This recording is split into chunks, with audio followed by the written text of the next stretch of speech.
Hi friends, welcome back to our channel. ఎలా ఉన్నారు friends? అందరూ బాగున్నారా ఫ్రెండ్స్? నేనైతే బాగున్నాను. మీరు బాగుండాలని అయితే కోరుకుంటున్నాను. అందరికీ good morning and good afternoon.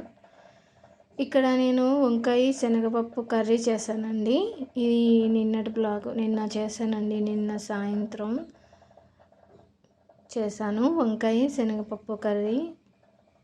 వేడి వేడి రైస్లోకి తింటే చాలా బాగుంటుంది. వంకాయ శనగపప్పు కర్రీ ఎంతమందికి ఇష్టమో ఖచ్చితంగా అయితే కామెంట్ చేయండి ఫ్రెండ్స్. ఇక్కడ ప్రాసెస్లోకి వెళ్ళిపోదాం మనం.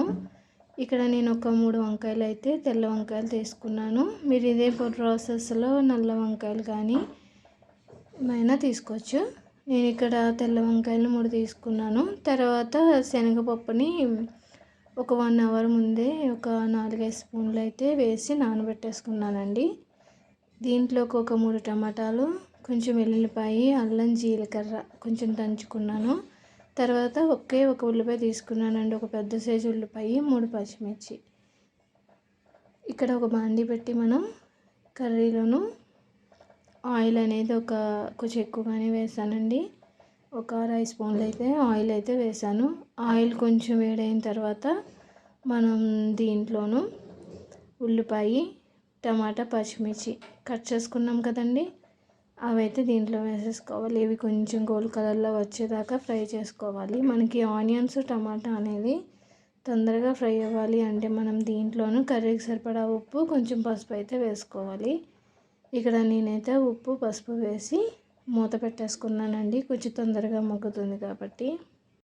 ఇక్కడ ఆనియన్స్, టమాటా అనేది చక్కగా ఫ్రై అవుతుందండి. చూసారండి, ఇలా ఫ్రై అయితే సరిపోతుంది. తర్వాత దీంట్లోనూ మనం ఆల్రెడీ నానబెట్టుకున్న శనగపప్పుని దీంట్లో వేసేసుకోవాలి.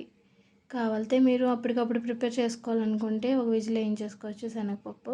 లేదు అంటే టైం ఉందనుకుంటే ఒక 2 అవర్స్ లేదా ఒక 1 అవర్ అయితే మనం వీటిని కొంచెం వాటర్ వేసి నానబెట్టుకుంటే మనకి టేస్ట్ అనేది బాగుంటుందండి. శనగపప్పు వేసిన తర్వాత ఆయిల్లో కొద్దిసేపు అయితే ఫ్రై అవనిద్దాం. కొంచెం ఫ్రై అయిన తర్వాత దీంట్లోనూ కట్ చేసుకున్న వంకాయ ముక్కలు నేను చాలా చిన్న ముక్కలే కట్ చేశాను, తొందరగా ఫ్రై అయిపోతాయి కాబట్టి. మీరు ఇంకొంచెం పెద్ద సైజు కావాలితే కట్ చేసుకోండి. నేనైతే చిన్న సైజు కట్ చేస్తాను, తొందరగా ఫ్రై. వంకాయ మనకి ఎలా కట్ చేసినా మంచిగా ఫ్రై అయిపోతాయండి. ఇక్కడ చూసారండి, వంకాయ అనేది చక్కగా ఫ్రై అయిపోయింది. ఇప్పుడు దీంట్లోకి 1 స్పూనున్నర కారం, 1 స్పూన్ ధనియాల పొడి వేస్తున్నాను. అంటే ఇందులో జీలకర్ర, అల్లం ఇవన్నీ దంచి వేసాం కాబట్టి నేనైతే జీలకర్ర పొడి అయితే వేయట్లేదు. కావాలితే మీరైతే వేసుకోండి. కొంచెం స్పైసీగా తింటే కారం కూడా కొంచెం ఎక్కువగా వేసుకోవచ్చు.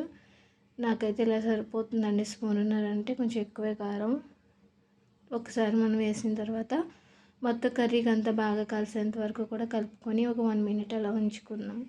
ఆ తర్వాత దీంట్లోనూ ఒక గ్లాస్ వాటర్ వేసుకుంటే సరిపోతుందండి. ఎందుకంటే మనకి వంకాయ అనేది చాలా త్వరగా కుక్ అయిపోతాయి కాబట్టి చక్కగా ఉడికిపోతుంది మెత్తగా.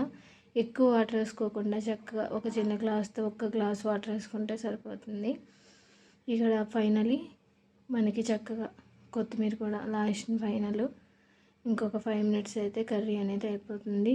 కొంచెం దగ్గరగా వచ్చేంత వరకు కూడా కర్రీని ఎగిరిపోనిద్దామండి. ఎందుకంటే మరి పులుసులాగా అయితే బాగోదు. వంకాయ శనగపప్పు కూర బాగా దగ్గరికి ఎగిరిపోతేనే బాగుంటుందండి. ఫైనలీ ఇక్కడ కర్రీ అనేది ప్రిపేర్ అయిపోయింది. చూసారండి, వాటర్ తక్కువ వేసినా కూడా వంకాయ అనేది మనకి స్మాష్ అయిపోయింది. చాలా త్వరగానే అయిపోతుందండి మనకి. వంకాయ శనగపప్పు కర్రీ కూడా చాలా బాగుంటుంది. చపాతీలో కానీ రైస్లో కానీ సూపర్ ఉంటుంది. ఎంతమందికి ఇష్టమో కామెంట్ చేయండి. వేడి వేడి రైస్లోకి చక్కగా సూపర్ ఉంటుంది వంకాయ శనగపప్పు కర్రీ. ఫైనలీ నేనైతే ఎలా చేశానో ఖచ్చితంగా మీరు కామెంట్ చేయండి, లైక్ చేయండి, షేర్ చేయండి, మన ఛానల్ సబ్ చేయండి. Bye friends.